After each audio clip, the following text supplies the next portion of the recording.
everybody, it's Ron, and every Monday through Thursday, we talk about how some event in business history reshaped the world. But on Fridays, we talk about something completely different. These are the stories that went completely off the rails. They may have still changed the business world, just not in the way anyone wanted. These are the business bloopers. It's 2013, and you're standing inside a brand new Target store just outside Toronto, Ontario. Red carts stacked neatly by the door, wide aisles, bright lighting, the familiar bullseye logo everywhere you look. It feels exactly like the stores you've visited in the United States. This is a big moment. For years, Canadians have crossed the border to shop at Target in the U.S. They knew the brand, they trusted it. There was real buzz when the expansion was announced that they were moving into Canada. This was supposed to feel like a homecoming. You grab a cart and start walking the aisles. And then you notice something strange. The shelves aren't just picked over, they're empty. Entire sections look unfinished. Clothing racks are missing sizes. Basic household items are nowhere to be found. You ask an employee when more inventory is coming and you get a shrug from them. Maybe it's opening week. Maybe the trucks are late. Maybe it's just bad timing. But store after store looks exactly the same. And slowly it starts to sink in. This isn't a fluke. This is the experience. And slowly it starts to sink in. It's not just a fluke. From Business Basics, I'm Ron Trucks, and this is Business Bloopers, the weekly podcast where we unpack the business decisions that sounded smart until they weren't. Every Friday, I'll take you through a real story where something went off the rails. Sometimes it's hilarious, sometimes it's painful, but always it's a reminder that even smart people screw up in business, and we'll look at why that matters. By the early 2010s, Target looked north and saw opportunity. See, Target was headquartered in Minneapolis, just a short flight from Canada. Cold weather, similar suburbs, similar shopping habits. On paper, this didn't feel like a foreign market, it just felt adjacent. Canadians already knew about Target. Many of them had shopped in U.S. stores while they were traveling. The brand carried a reputation for clean stores, stylish private labels, and prices that felt better than Walmart without feeling expensive. In 2011, Target made its first move by acquiring leases from a store chain called Zellers. It was a struggling Canadian discount retailer. Now, Target's plan was aggressive: convert the locations, open fast, and scale up pretty quickly. Between 2013 and 2014, Target Canada would open more than 120 stores. Internally, confidence was high. The brand was strong and the demand was assumed, and leadership believed goodwill would carry them through any early bumps. What they underestimated was how much of Target's success lived in systems that customers never see.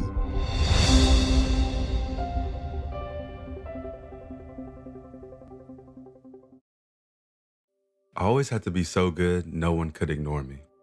Carve my path with data and drive. But some people only see who I am on paper. The paper ceiling, the limitations from degree screens to stereotypes that are holding back over 70 million stars. Workers skilled through alternative routes, rather than a bachelor's degree. It's time for skills to speak for themselves. Find resources for breaking through barriers at tearthepaperceiling.org. Brought to you by Opportunity at Work and the Ad Council.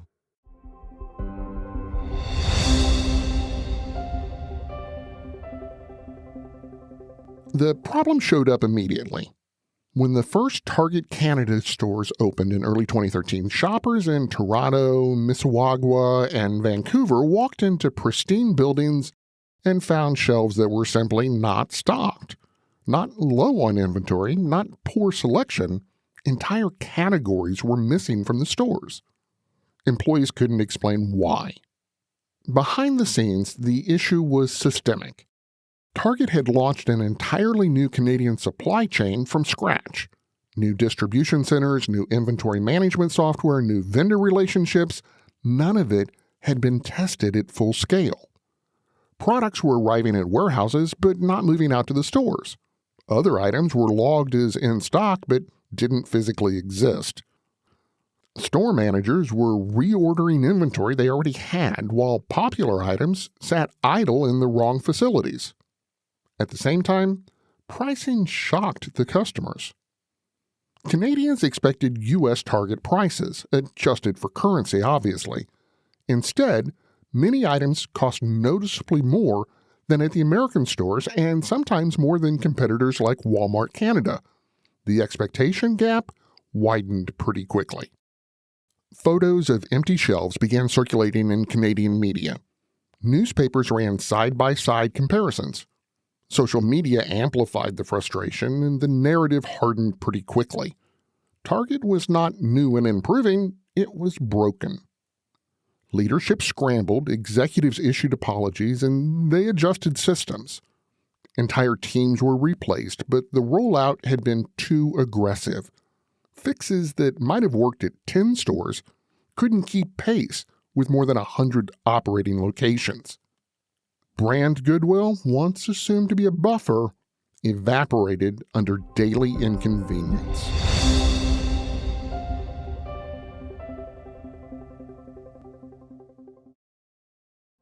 Retirement can be scary, but only if you're not prepared. That's why AARP created thisispretirement.org. Because unless you've already retired, you're in pretirement, and you still have time to plan. Learn about retirement savings options, potential tax breaks, and how you can build savings over time. Visit thisispretirement.org for free resources to help you customize your action plan and feel the retirement fear disappear. Brought to you by AARP and the Ad Council.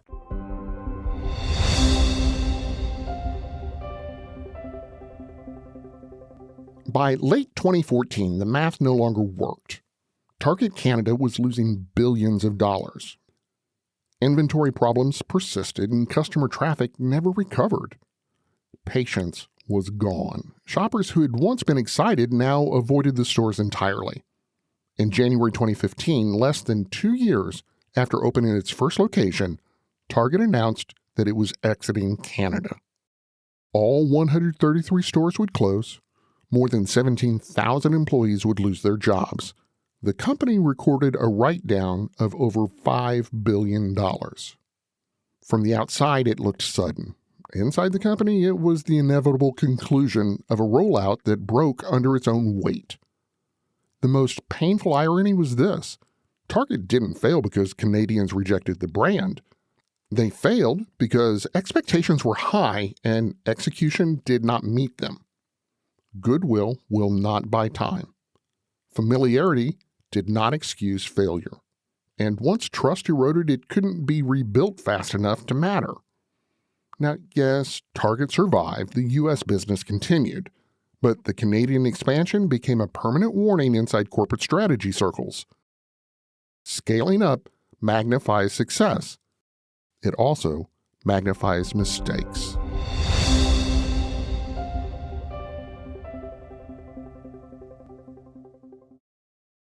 Imagine home. The smell of coffee, the sound of a lawnmower, the sun's warmth on your face. Free to be yourself, surrounded by love that helps you grow. This is a place to call home. That's an American dream we all deserve. But in 50% of U.S. states, you could legally be denied housing if you are LGBTQ+. Get the facts and hear real stories at lovehasnolabels.com. Brought to you by Love Has No Labels and the Ad Council.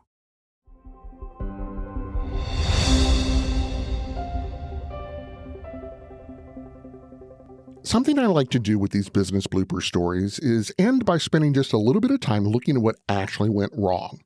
So in this case, what went wrong? Target didn't misunderstand Canada. They misunderstood what we call execution at scale. The idea itself made sense. Brand awareness already existed, and Canadian consumers wanted Target. The geography felt familiar, and the Zellers acquisition looked like a shortcut that saved years of groundwork.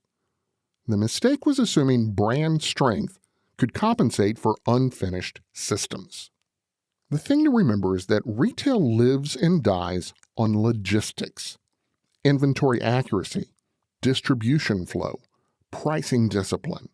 Those are invisible to customers when they work, and they're impossible to ignore when they don't. Target launched too many stores, too fast, with too many new systems all at once. There was no margin for error, and there was no time to recover. Having goodwill with your customers can soften a rough edge. It can't replace empty shelves. And here's something worth noting. This Canadian failure, painful as it was, would eventually look small compared to other reputational storms Target would face later when it decided to take a position in the culture battles around DEI. But that's a story for another day. The core lesson here is simple. Expansion magnifies everything.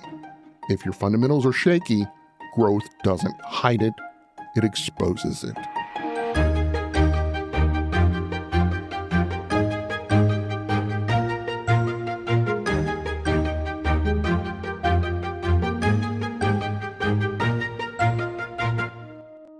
I'm Ron Trucks, and this is Business Bloopers, part of the daily business podcast lineup where we look at how business really works and sometimes how it really doesn't. New episodes drop every weekday, with fun, full-length blooper stories like this one on Fridays, and quick-hit business history episodes the rest of the week. Follow us on Apple Podcasts, Spotify, YouTube, or wherever you listen. And if you're enjoying the ride, don't forget to leave a quick review, please. It helps more people find the story behind the business. Do you want to actually understand business without the fluff or the buzzwords or the MBA language? Start by visiting us at bsnsdailypodcast.com.